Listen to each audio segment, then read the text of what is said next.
بسم اللہ الرحمن الرحیم۔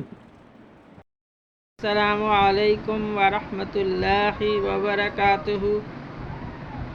آپ تمام حضرات خیریت سے ہوں گے۔ اللہ پاک ہم سب کو جزائے خیر عطا کرے، آپ سب کو کہ اسی طرح جو ہے وہ تعلیم کو جو ہے فضائل کی اس تعلیم کو سنتے رہیں، دیکھتے رہیں، اور جن لوگوں نے اب تک سبسکرائب نہیں کیا ہے وہ چینل کو سبسکرائب کر لیں۔ آج کی تعلیم فضائل رمضان پیج نمبر 658 سے ہے۔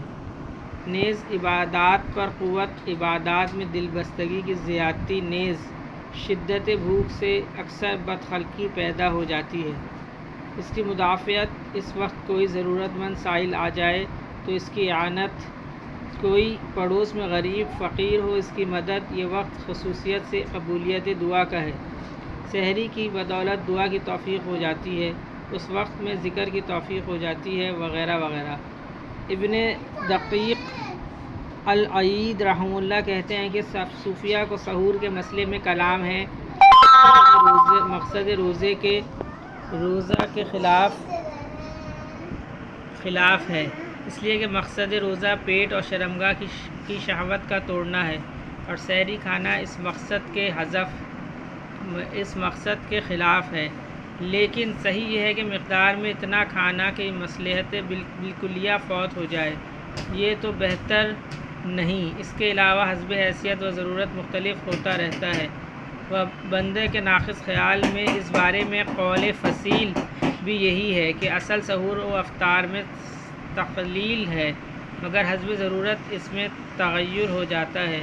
مثلاً طلباء کی جماعت کہ اس کے لیے تقلیل طعام منافع صوم کے حاصل ہونے کے ساتھ تحصیل علم کی مضرت کو شامل ہے، اس لیے ان کے لیے بہتر یہ ہے کہ تقلیل نہ کریں کہ علم دین کی اہمیت شریعت میں بہت زیادہ ہے۔ اسی طرح ذاکرین کی جماعت اعلی حاضہ دوسری جماعتیں جو تقلیل طعام کی وجہ سے کسی دینی کام میں اہمیت کے ساتھ مشغول نہ ہو سکیں، نبی کریم صلی اللہ علیہ وسلم نے ایک مرتبہ جہاد کو تشریف لے جاتے ہوئے اعلان فرما دیا کہ سفر میں روزہ نیکی نہیں، حالانکہ رمضان المبارک کا روزہ تھا، مگر اس جگہ جہاد کا تقابل آ پڑا تھا۔ البتہ جس جگہ کسی ایسے دینی کام میں جو روزے سے زیادہ اہم ہو، ضعف اور کسل پیدا نہ ہو، وہاں تقلیل طعام بھی مناسب ہے۔ شرح قناع میں علامہ شیرانی رحمہ اللہ سے نقل کیا ہے کہ ہم سے اس پر عہد لیے گئے کہ پیٹ بھر کر کھانا نہ کھائیں، بالخصوص رمضان المبارک کی راتوں میں۔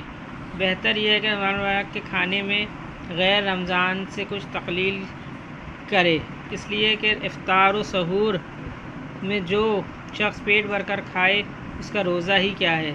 مشائخ نے کہا ہے کہ جو شخص رمضان میں بھوکا رہے، آئندہ رمضان تک تمام سال شیطان کے زور سے محفوظ رہتا ہے۔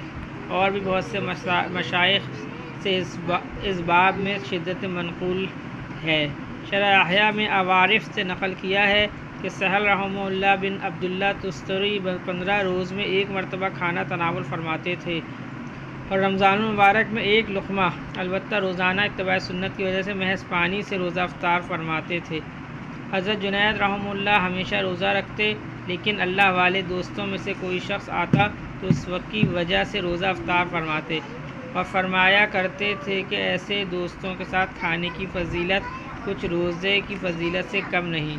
اور بھی سلف کے ہزاروں واقعات اس کی شہادت دیتے ہیں کہ وہ کھانے کی کمی کے ساتھ نفس کی تعذیب کرتے تھے، مگر شرط وہی ہے کہ اس کی وجہ سے اور دینی اہم امور میں نقصان نہ ہو۔